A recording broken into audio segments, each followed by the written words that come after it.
Hi, and welcome to my channel, Things a Dad Should Know. Today I'm going to take you through how to make some beef jerky. It's a video I recorded a bit earlier when I had a beard. I've taken the beard off now. I tend to take the family on hikes from time to time and on car trips, and you can see I'm out in the bush at the moment behind my place. And one of the things I like to do is to have a good snack for them when we go. And so what I've found is beef jerky, it's got a lot of protein in it, and you know, it takes away the hunger.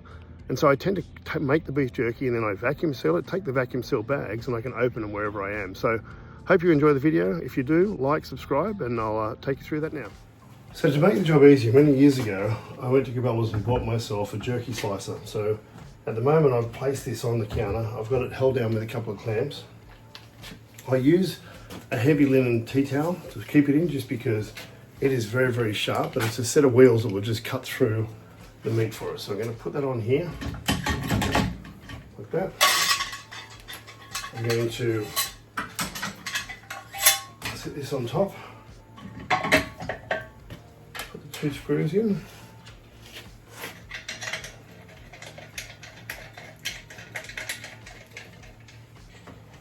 And it comes with a couple of combs, and the combs go on here, like that, and they just guide the meat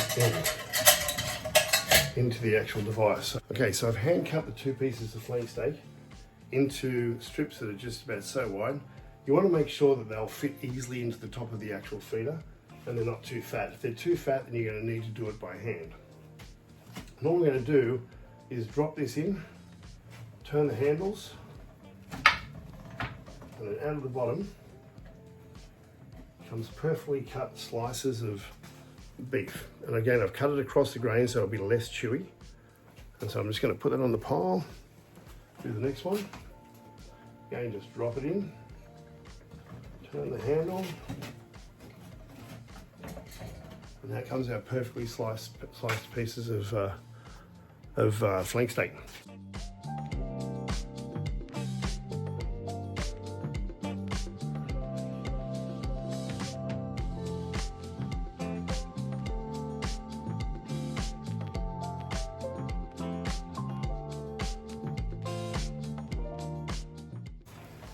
Okay, so there we have 5 pounds of meat that's all been cut up.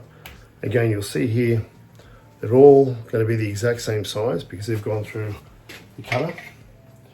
And next what we're going to do is we're going to mix them into the marinade and the cure.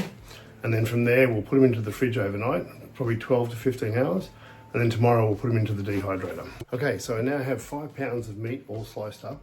And so what I'm going to do is I'm going to now take, this is the Cabela's, it's made for 5 pounds of meat. I'm going to take, this is the hickory seasoning. I'm going to take that and just tip it into the bowl. This is the cure that comes with it. I'm going to take the cure and do exactly the same thing. I'm just going to cut the end off, tip it all into the bowl. Then what I'm going to do is I'm going to add 1 cup of water. That's just cold water straight out of the fridge. Mix that in. I'm going to stir it around a bit until all the jerkies, all the pieces are dissolved. Then I'm going to take my meat and put all 5 pounds of meat into the bowl.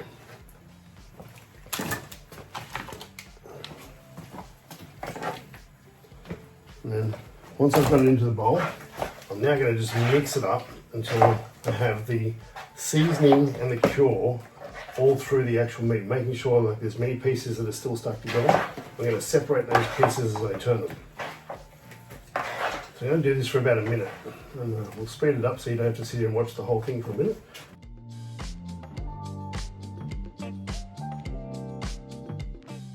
Okay, so I've successfully mixed all the meat together. I now have the 5 pounds of meat with the seasoning and the jerky spread throughout it. And so what I'm going to do now is I'm going to take all of the contents of what's in here and put it into a Ziploc bag. Now what I'll do is I'll use, it will fit, 5 pounds of meat will usually fit pretty nicely into a gallon Ziploc bag, but I tend to use a 2.5 gallon, and that allows me to come back and turn it over. So we're going to put this in the fridge and let it marinate for probably, you know, I said 12 hours, but you know, you can do 12 to 24, even as many as 36 hours if you want to. The seasoning will get into the meat a lot more the longer it stays. Here it is, and this is the size of a 2 gallon Ziploc.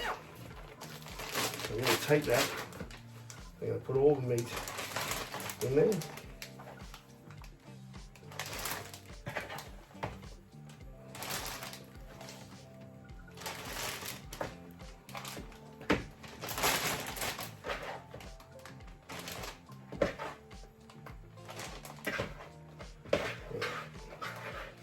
So all the meat is in that bag now, along with a cup of water, so there's nothing left in the actual bowl. And then what I'm going to do is just squeeze the air out of it.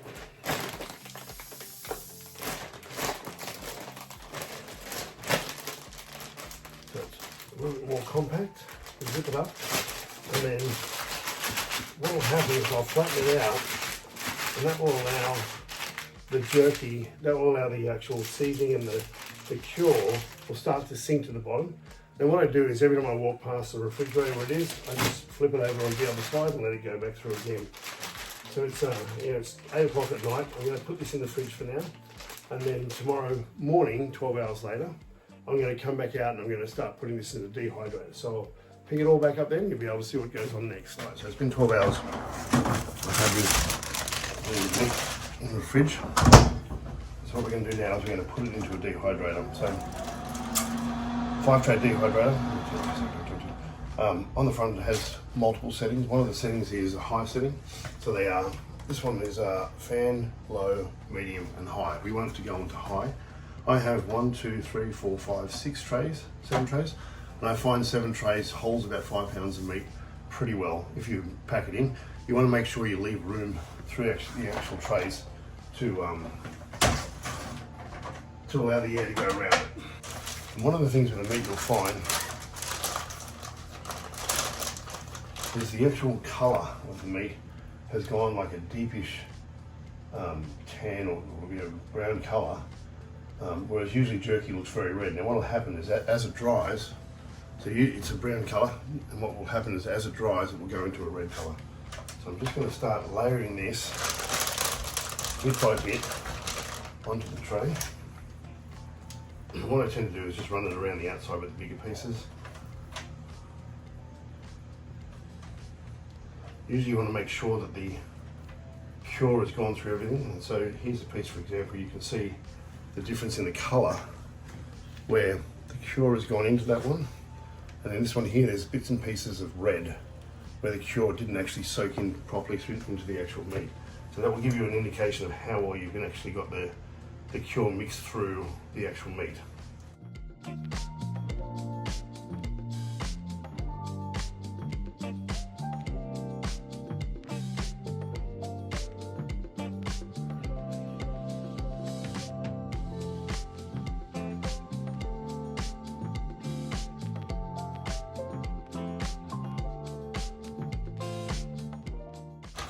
Here's our first tray.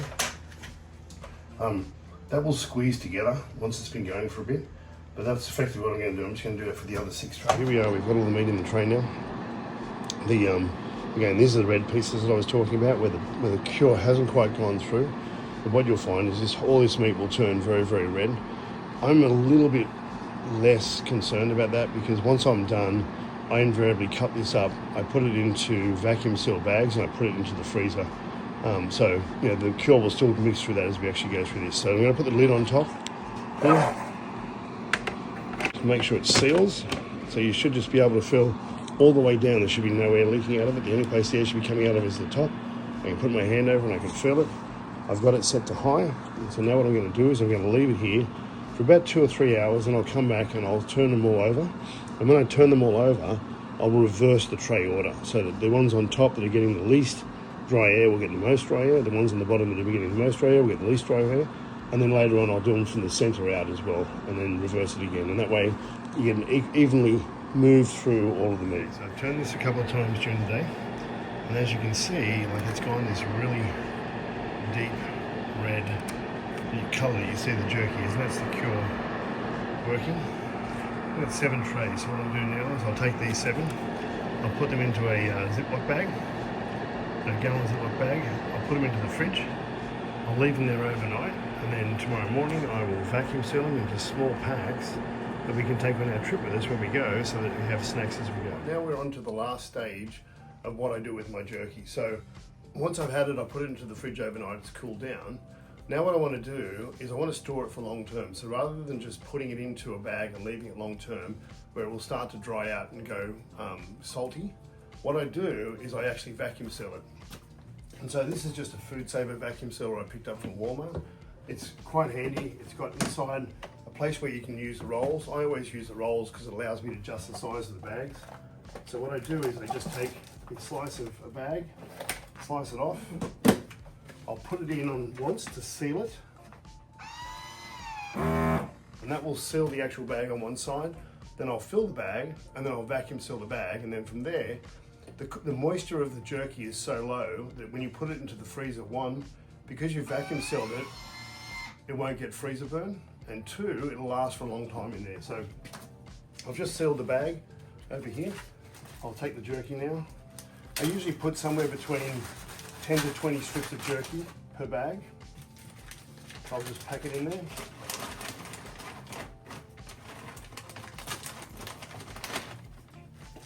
A couple more pieces in.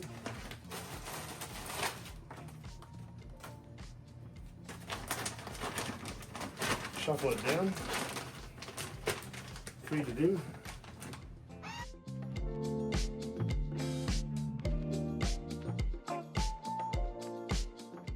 So it's now put the jerky into the bag, it's taken all the air out of it. It's now sealing it, and I'll show you the bag in a second once it's actually sealed.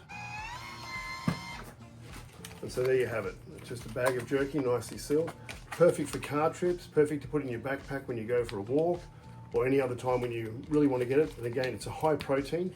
And so what it tends to do is it does tend to take away the actual hunger of your kids. So thanks for watching the channel. Things that Dad should know, stick with us, and we'll look forward to seeing if you can make your own jerky.